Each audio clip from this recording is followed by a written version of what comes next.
Some crimes are so heartbreaking or shocking that they earn the label crime of the century. But the stories that made headlines in decades past aren't necessarily remembered today.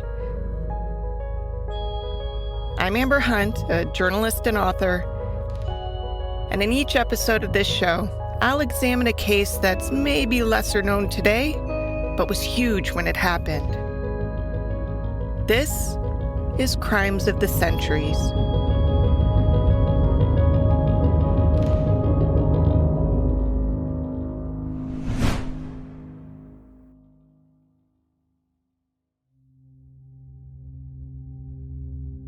It was the smell that awoke Joe Maxson from his unusually heavy sleep. It smelled like something was cooking. Unable to rouse his body, his brain started trying to make sense of things. He was in his guest room in a farmhouse in LaPorte, Indiana. The woman at the house must have started cooking breakfast already. But it didn't feel like breakfast time. It felt like it was the middle of the night. With great effort, Maxson forced open his eyes and realized his room was filled with smoke. He pulled himself out of bed, flung open a window, and stuck out his head. The brick house was engulfed. He was about to die. But Maxson wasn't alone in the house, and he didn't want to leave the others behind. He kicked and kicked at the door separating the guest room from the main part of the house, but he couldn't get through. The smoke was thick. Ash filled his lungs. He grabbed a few of his things and raced down the stairs and out the door. Still hoping to save the others, he ran to the barn, grabbed an axe, and began hacking at the front door. But homes in the early 1900s were built a little differently than homes are today, and those doors weren't mass-produced hollow affairs. Maxson couldn't bust through. All he could do was stand back as a crowd quickly gathered to watch the house burn to the ground, with a mother and her 3 children inside of it. Everyone at the scene, of course, knew the fire was a tragedy. What they didn't know is that it would kick off one of the darkest and most enduring mysteries in American history and set the template for a type of serial killing woman we call the Black Widow.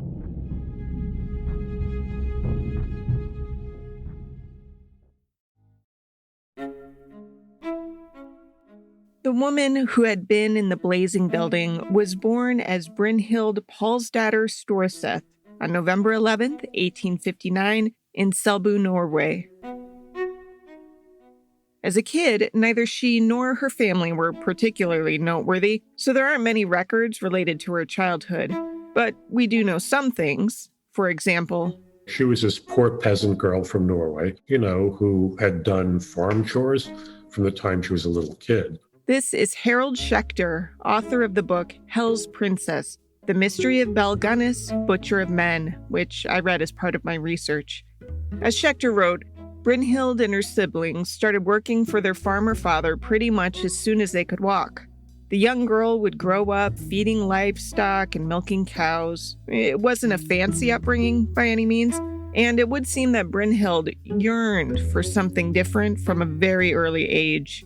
And she worked hard for it, working as a servant and saving her wages as she dreamed of a better life. At some point, Brynhild's older sister, Nellie, moved to America, the land of opportunity that still sported a new car smell. Nellie got married and wrote to Brynhild, who was 10 years her junior, and encouraged her little sister to leave Norway and come to the United States. Brynhild did, traveling by boat for weeks in notoriously filthy conditions. It was no doubt an unpleasant trip, but surely Brynhild considered it a small price to pay in exchange for all the promise of a better life that America seemed to offer. Brynhild arrived in 1881 and did as most immigrants did at the time. She changed her name. No longer would she be Brynhild. Instead, she'd be Bella or Belle. And soon, she'd drop her surname, too, in marriage. Belle married a man named Mads Sorensen in Chicago. Belle's new husband had also been born in Norway. They were married in 1895 when Belle was 36 years old. Belle said she loved kids, but after a few years of trying, she and Mads hadn't gotten pregnant. This seemed to weigh on Belle, who desperately wanted children. She was so desperate for kids, in fact, that when it became clear that another woman, a mom to several kids, was on her deathbed, Belle asked to adopt the woman's youngest child, a baby girl. The woman knew it would be tough for her surviving husband to rear all of their kids alone, so she agreed. She made Belle promise that she would treat the little girl just like she would if she had birthed her herself, and Belle promised, "I'll take care of her as my own." So Mads and Belle became parents to an adopted daughter named Jenny Olsen. Belle seemed determined to keep that deathbed promise, and Jenny wanted for nothing. She was well cared for, always playing with new toys and wearing nice clothes. Belle seemed to love and dote on the little girl. By all accounts, she had this very powerful maternal instinct. Several years after Jenny's adoption, Belle became a mother 5 more times, though 2 of those babies died in infancy. Incidentally, those 2 had been insured before their deaths. When the surviving babies, Myrtle, Lucy, and Philip, appeared on census data, they're listed as Mads and Belle's natural children, while Jenny is singled out as an adopted child. But the truth is, not everyone believed Belle had actually birthed those babies herself. First of all, she was quite advanced in years when she had them, particularly for that day and age. I mean, nowadays, a woman in her 40s giving birth is nothing, but she would have been quite old. But it wasn't just Belle's age that made people wonder. No one ever seemed to notice she had been pregnant. Also, whenever she got a child, it always seemed like way bigger than a baby who had just been born. And man, her recovery period after having a baby was unreal. She'd be outside milking cows and running around literally right after the babies arrived. There were rumors that at one point she was a baby farmer. They used to have these things called baby farmers where these women would take in unwanted children for a price and presumably place them with foster parents and so on, though, some notorious ones obviously killed the kids. Whatever the case, 3 of those maybe biological children survived their earliest years and grew up alongside Jenny, who was growing up to be a beautiful blonde young lady. Meanwhile, Mads and Belle seemed determined to find success in Chicago, and neither was afraid of the hard work it might take to make that happen. At one point, the couple bought a candy store that they hoped would thrive. Unfortunately, the store wasn't making enough money to stay afloat, and within a year, it became clear that the shop was a bust. Before debtors could come knocking, though, a mysterious fire gutted the place. Luckily for the Sorensens, the store had been insured for a hefty sum. In case my sarcasm is too subtle, I'll be more blunt. Belle probably started the fire. The timing of it was too convenient and the origin too mysterious. As far as historians know, this was likely her first major crime. It was by no means her last. Anyway, Belle and her husband collected the insurance money from the fire, bought a new house with the proceeds, and life seemed to quiet down for a bit. Then something strange happened. After 6 years of marriage, Mads, Belle's husband, dropped dead. What was even more bizarre was that the day he dropped dead, it just so happened that he had 2 overlapping life insurance policies, one that was set to expire the next day, and another that had just that day started. So him dying on that specific day meant that Belle pocketed twice as much money as she would have if he died the day before or the day after. What are the odds? Though Matt's family demanded an inquest, Belle was never charged in his death, which the coroner attributed to ongoing heart problems. This is author Teresa Rowe in a documentary called Only Belle, a serial killer from Cebu. Motz's brother wanted to have another autopsy, wanted to have him exhumed and have another autopsy. It was like $300 or $400 and they couldn't afford it, so they didn't do it. The mourning wife used that $8,000 in life insurance money, about $250,000 in today's money, to move from Chicago and buy a farmstead in a small Indiana town called LaPorte. She found a new husband, too. Peter Gunness was a Norwegian man who had recently been widowed and left with 2 children. He was drawn to Belle's farm and obvious wealth, if not her beauty. People, describe her as possessing this sort of mannish quality to her. She was a big, powerful woman. Belle became Belle Gunness, the name that would stick to her in infamy, after she and Peter married on April 1st, 1902, merging their families so that the new farmhouse was home to 2 adults and 6 children. And then, only 5 days after the wedding, tragedy struck. Belle had been alone with the kids when Peter's youngest, 2-year-old Lydia, died unexpectedly in her care. No one could make sense of it.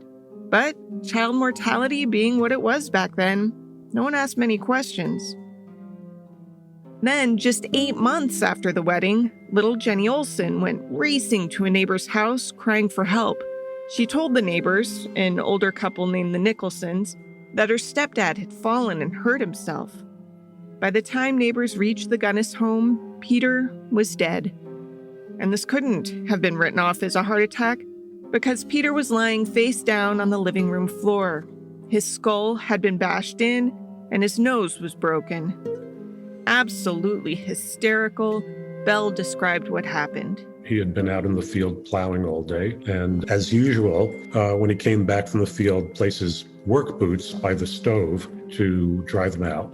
And according to Belle's version, he had bent over to get his boots, and when he straightened up, a meat grinder fell on his head and killed him. This raised a lot of suspicions in the minds of her neighbors. The examination of Peter's body did little to quiet those suspicions. This is Lance Geiger, aka The History Guy, in an episode of his show he did for his YouTube channel. The coroner who examined Gunness's corpse said he also showed symptoms of poisoning. An inquest was held to determine not just the cause of death, but also to weigh whether Belle had been responsible for it. Belle's version of events made little sense, but her adopted daughter Jenny testified too, and wouldn't you know it, Jenny's version of events matched Belle's identically. So much so that the cynical jurors wondered if the little girl had been coached. Still, no one could picture Belle as a killer, so the inquest went nowhere. Peter's death certificate states he died because of a subdermal hemorrhage caused by a fractured skull. Under a heading titled Duration, the coroner simply wrote, "Don't know." The death was officially determined to be accidental. Peter was, of course, insured, and Belle was the sole beneficiary. Peter's brother was so suspicious of her, though, that he came to check on Peter's only surviving daughter, Swanhild. The brother came to Laporte, and Swanhild seemed to be in decent shape, aside from having been orphaned. Belle had been caring for her the same as the other children, not like some evil stepmother in a Brothers Grimm tale. Still, something about Belle just bothered Peter's brother, Gustave. After staying at the farmhouse for several days, he one night packed his bags without warning and fled. He took Swanhild with him. In the end, that little girl would be the only child ever in Belle's care to reach adulthood.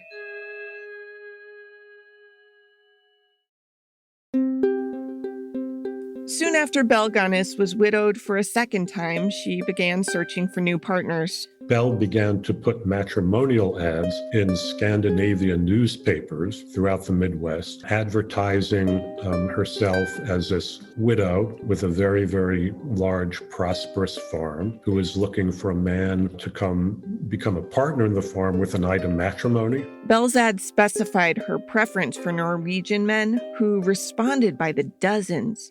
Finding a widow with a big farm was like winning the lottery in the early 1900s. These men wrote her letters introducing themselves, and Belle wrote back, poorly, in terms of spelling and grammar apparently, but her replies were so warm and loving that she entranced a number of these suitors. First, she'd question them about finances because as a responsible woman, she wasn't going to share her prosperous farm with a deadbeat.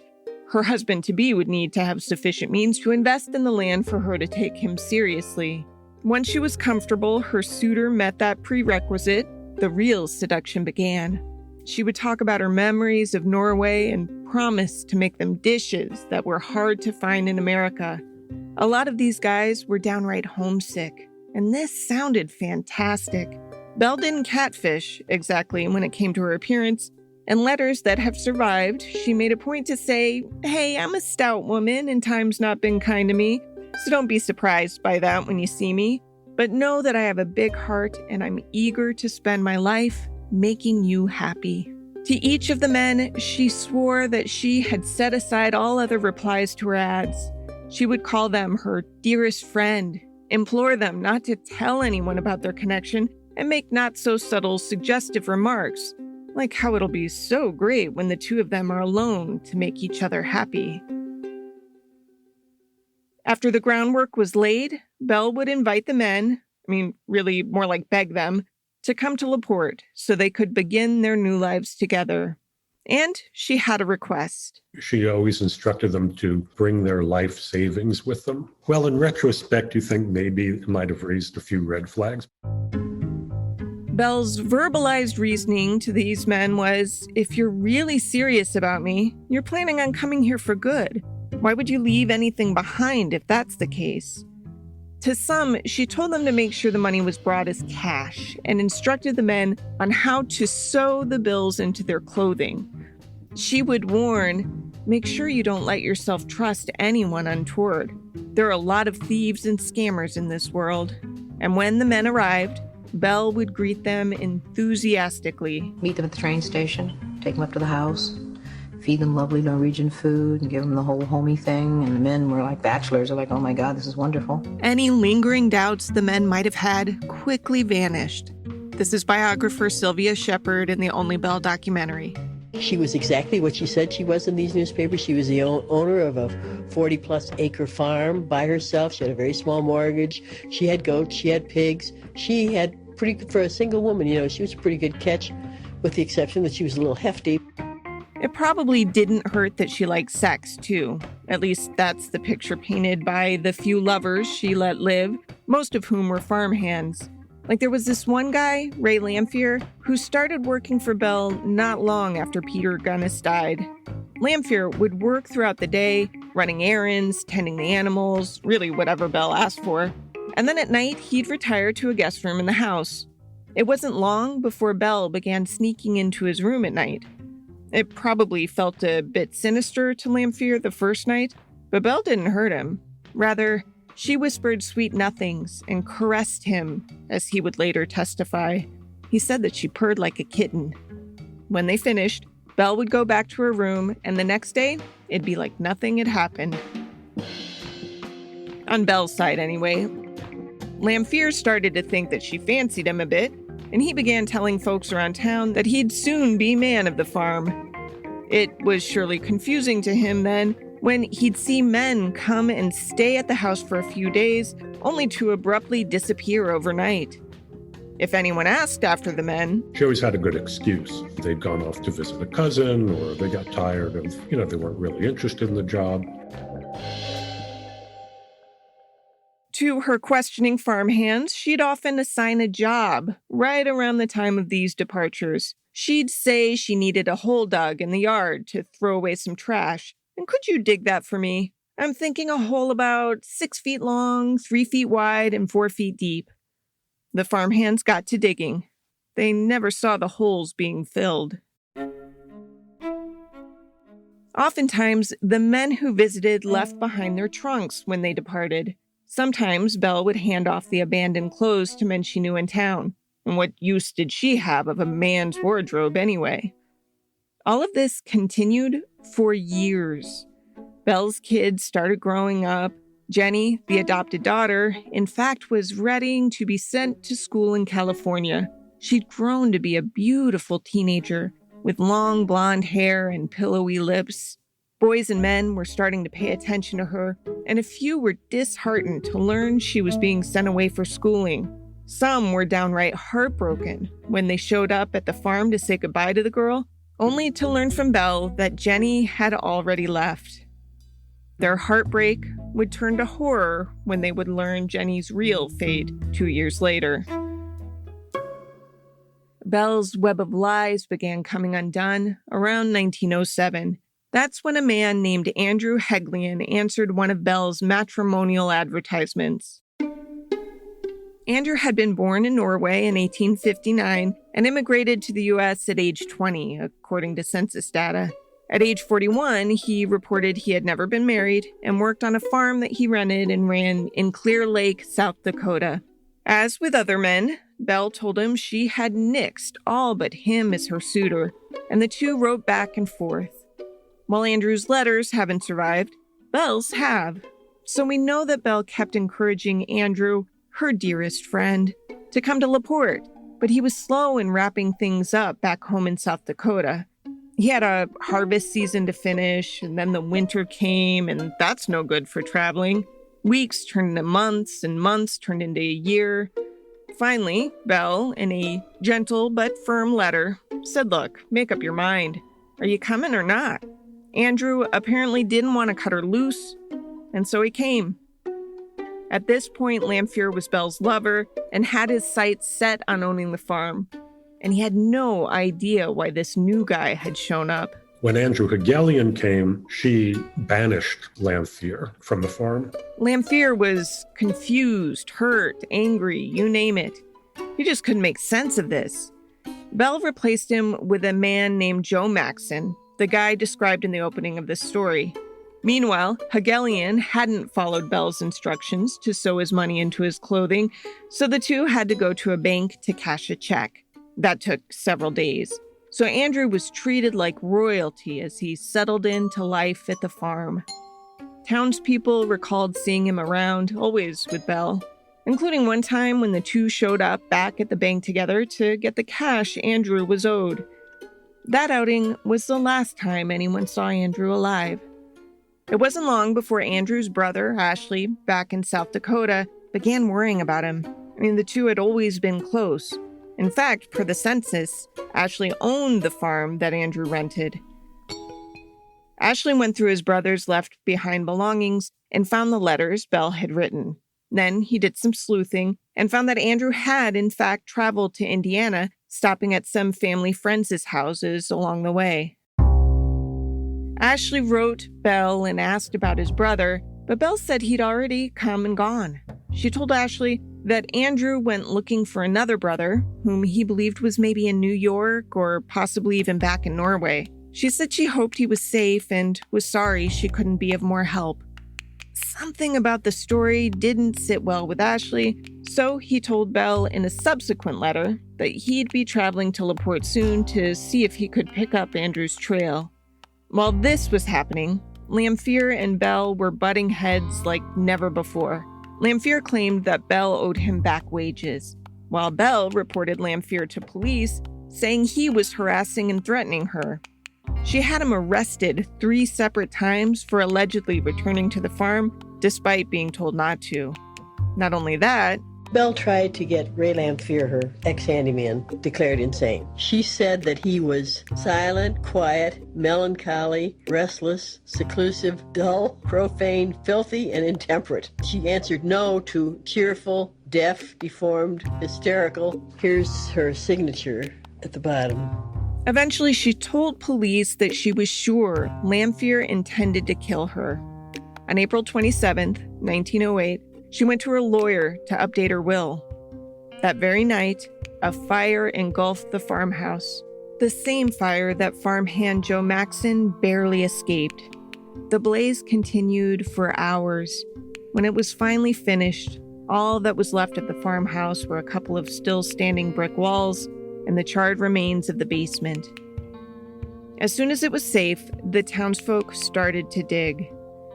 They were pretty sure Belle and her 3 kids had been trapped inside. Remember, Belle's 4th child was supposedly in California. But they held out hope that they were wrong, that the mother and babes had somehow made it out of the building and no one noticed their escape. Hours of digging passed, and then a shovel hit something soft. In the rubble of the basement, they found this woman's charred torso and 3 of Belle's children huddled around the torso. Belle was portrayed in the papers as this wonderful mother woke up in the middle of the night, house was on fire, she gathered her children, tried to save them. They all died in this blaze. Suspicion immediately fell on Ray Lamphere.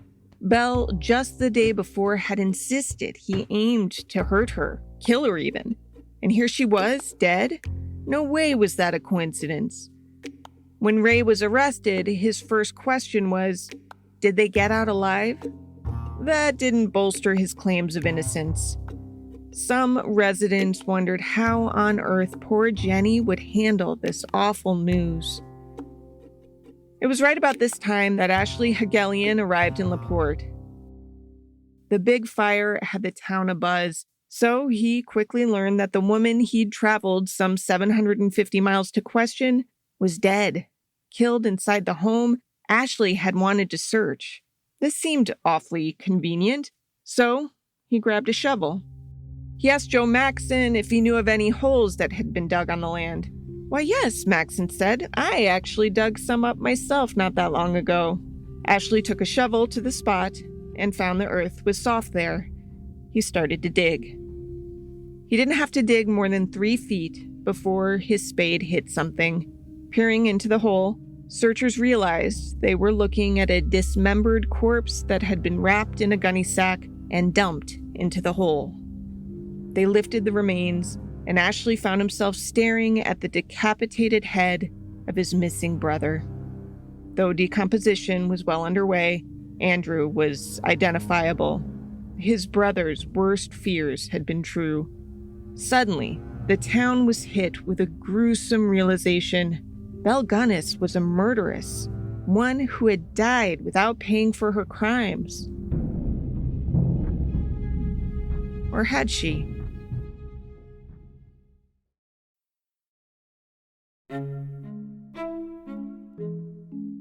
After searchers uncovered the grisly remains of Andrew Hegelian in a shallow grave, they didn't stop digging. Another body shared that grave, this one the skeletal remains of what appeared to be an adolescent girl. The strand of long blonde hair still attached to the skull suggested that this is where Jenny Olson had been the last 2 years. She had never gone to California. Searchers inspected Belle's land and found more soft spots in the earth and more bodies beneath them. In all, they found the dismembered remains of 12 bodies, though it was tough to get a clean count because some had been partially disintegrated by lime and others were missing skulls. Sometimes it's reported that she had 40 victims, and that might be true. As with H.H. Holmes, who, by the way, was mentioned in some of the articles about Belle because Holmes's murder castle in Chicago had been discovered just a decade earlier, we will never be sure of the body count. Apparently what Belle would do was when one of these victims came to her farm, she would feed them a nice Norwegian meal that was spiked with probably arsenic, and then administer a coup de grace by bashing them over the skull with an axe, and then drag them down to the cellar and butcher them like farm animals. The mesmerized media gave Belle macabre nicknames. Lady Bluebeard, the Laporte Ghoul, the mistress of the murder farms. Reporters traveled from all over the country, as did average folk drawn by morbid curiosity. Thousands of gawkers descended on the small town. They were running excursion trains from Chicago. It was like spending the day at Disneyland, and they had people selling cake and ice cream and, enterprising youngsters who had dug up animal bones and were selling them as souvenirs. The found remains were put on display in an outbuilding on the farm, which authorities had converted into a sort of makeshift morgue. People with missing fathers and brothers traveled to LaPorte and viewed the decaying, reeking remains in hopes of being able to identify their loved ones. Several did. For example, an elderly widower from Wisconsin had told his 2 sons in May 1907 that he was traveling to Indiana to meet a widow. He was never heard from again. Upon hearing the gruesome tale, his sons, Oscar and Matthew, traveled to LaPorte. There, they were shown a skull that still had remnants of their father's unique mustache. They were sure the skull was his. It's interesting just how identifiable someone can be from just their skull, even if there's no tissue or muscle left on it. Which brings us back to the bodies discovered in the farmhouse fire. The one odd feature was the woman's corpse was headless, and there was no sign of a skull or the remains of the head anywhere. So was that Belle in the fire? There were some solid reasons to be skeptical. First, the location of the bodies was in the southwest corner of the basement, which on the surface would have made sense because that corner was beneath the home's second-floor bedrooms. But furniture from the first floor, the floor beneath the bedrooms, had fallen on top of those bodies and had to be dug through to reach the corpses. How could that be unless the bodies had been in the basement to begin with? And if they were in the basement when the fire started, that would mean they all hadn't been asleep as originally theorized. The second issue concerned the body that everyone had assumed was Belle's. Belle was quite a large woman. There are times when she weighed close to 300 pounds. The torso wasn't nearly that big. There were some theories that, it shrank because of the heat, but it just didn't seem likely that it could have shrunk that much. And of course, there was no head. Now, at this point, with serious questions raised about whether that really was Belle's body in the fire, you might think that investigators would reconsider the charges against Ray Lamphere. But nope, that thinking would be wrong. Instead, the sheriff and prosecutor decided to stick their landing. So maybe Belle was a mass murderer, and maybe it's really weird that her skull, which normally would be one of the last parts of a body to burn to cremation, was nowhere to be found. Still, they'd already charged Lamphere with murder, and prosecutors have a hell of a time dropping charges once they're filed. I know firsthand that's true today, and it apparently was true back in 1908 as well. Lamphere was headed to trial. He had an alibi in the early morning hours when the inferno began, but it was kind of a messy one. Lamphere, who was in his 30s, had paid a visit to a woman in her 70s, a woman named Elizabeth Smith. She wasn't the most reputable woman in LaPorte. She was a Black woman who had apparently been absolutely stunning in her youth. And when she got older, she was rumored to dabble in sex work, and that's what Lamphere was doing at her place that night. Smith vouched for Lamphere, but the sheriff and prosecutor didn't believe her. In fact, Lamphere's own defense lawyers didn't bother to call her to the stand.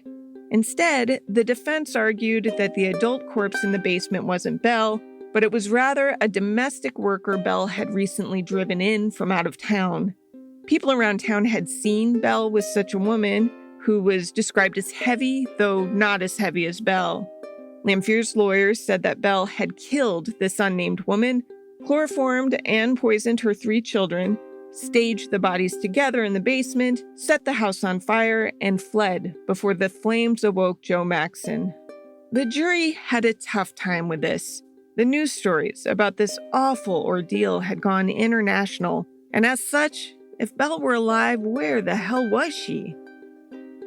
People reported seeing her all the time, on trains, on boats, out west, up north, and each time the sighting was investigated, it wasn't Belle. How could one of the most notorious women in the world vanish without a trace? Had Belle been the only victim in the fire, maybe the jury would have been content to acquit Lamphere. After all, who really cares if he killed a sadistic mass murderer? But 3 children died in that fire as well, so shrugging that off wasn't in the cards. The jury decided to go a nonsensical route. They acquitted Lamphere of murder, but they convicted him of arson.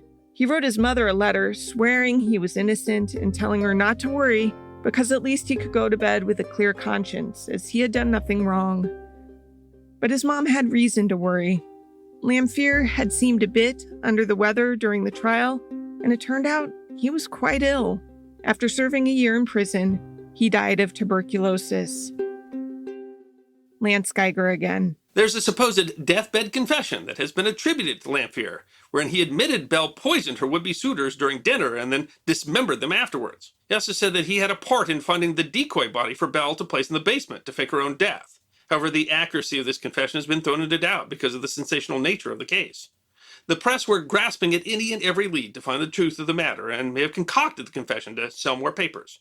The real truth of what happened to Belle Gunness' farm has remained lost to history. Though not for lack of trying. Lanfear's defense lawyers continued to believe Belle Gunness survived the fire and followed up leads on supposed sightings whenever they could.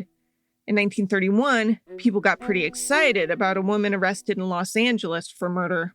The woman, named Esther Carlson, was accused of poisoning a man to steal his money, Belle's precise M.O.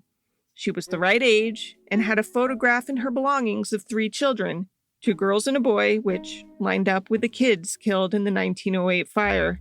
Carlson died while awaiting trial, and 2 people who'd known Belle traveled to California to view the body, and they said that though this woman was far slimmer than Belle had been, she still looked an awful lot like her. Rumors festered for decades that Carlson and Gunness were one and the same, but finally, a researcher did some proper digging, and A further analysis of the records in their past showed that it couldn't be the same person. scientists in 2008 exhumed the charred remains of the woman and 3 children, hoping to finally crack the case. Their plan was to compare DNA from the woman's bones to DNA lifted from saliva on a letter Belle had sent to see if they could determine once and for all whether Belle really perished in the fire. They also hoped to test the remains of the children, too, to finally learn whether they were Belle's biological kids or if they had been bought or kidnapped. But the DNA was too degraded to make a comparison. The mystery of Belle Gunness lives on. No one knows if she died in that fire or if she lived to scheme again.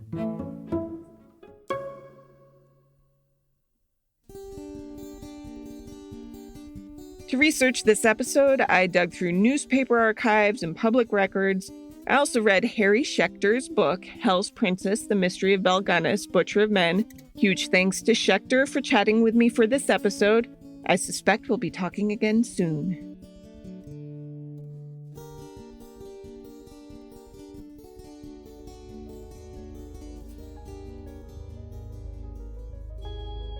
Crimes of the Centuries is a production of the Obsessed Network. To learn more about its shows, go to obsessednetwork.com. This case was researched by me, Amber Hunt, and produced by Garrett Tiedemann.